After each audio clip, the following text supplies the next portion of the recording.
तारीख थी 8 दिसंबर 1888, जब विजली नामक जहाज समुंदर में कहीं गुम हो गया। लगभग 740 लोगों ने इसमें जान गंवाई। इसे गुजरात का टाइटैनिक भी कहा जाता है। बिजली का असली नाम था वैतरणा जहाज। उसे हाजी कासम की विजली नाम से भी जाना जाता था, क्योंकि जहाज का कैप्टन जो था उसका नाम कासम इब्राहिम अथवा हाजी कासम था।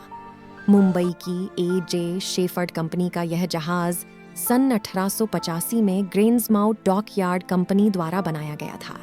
यह स्टील से बना था और उसमें 2 सिलेंडर वाला स्टीम इंजन लगा हुआ था।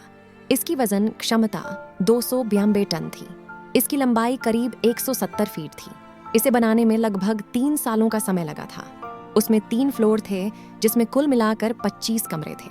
विजली जहाज टाइटैनिक जहाज डूबने से 24 साल पहले डूबा था।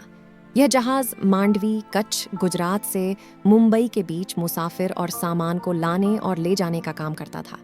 मांडवी से मुंबई जाने में इसे करीब 30 घंटों का समय लगता था। उस समय के जहां तूफानों का सामना करने के लिए नहीं बनाए गए थे। समुंदर शांत होने पर ही ये जहाज सफर करते, तूफान आने पर ये जहाज बंदर पर ही रहते।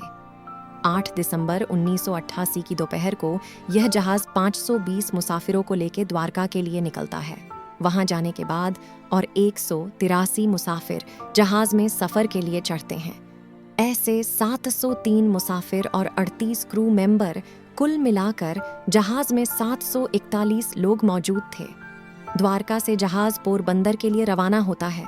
माना जाता है कि इस जहाज में 13 बारात और कई विद्यार्थी शामिल थे, जो कि मुंबई यूनिवर्सिटी में परीक्षा देने का रहे थे।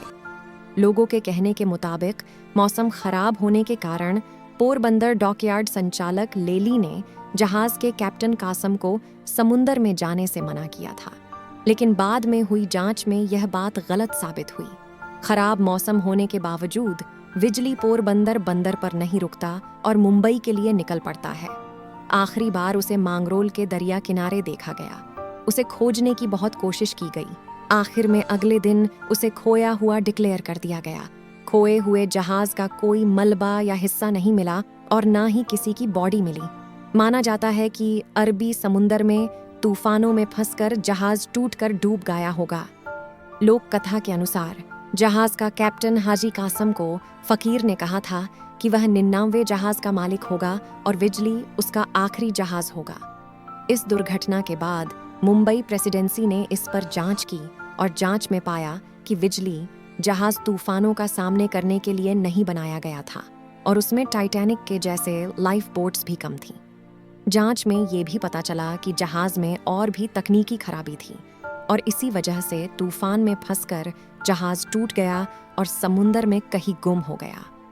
मुंबई प्रेसिडेंसी और अन्य कई कंपनियों ने उसका मलबा ढूंढने की कोशिश की, पर कुछ हाथ नहीं लगा। इस घटना पर गुजराती में कई लोकगीत की रचना हुई, जिसमें सबसे प्रचलित जवेरचंद मेघानी की रचना है, हाजी कासम तारी विजली रे मध्य दरिये वेरण थई।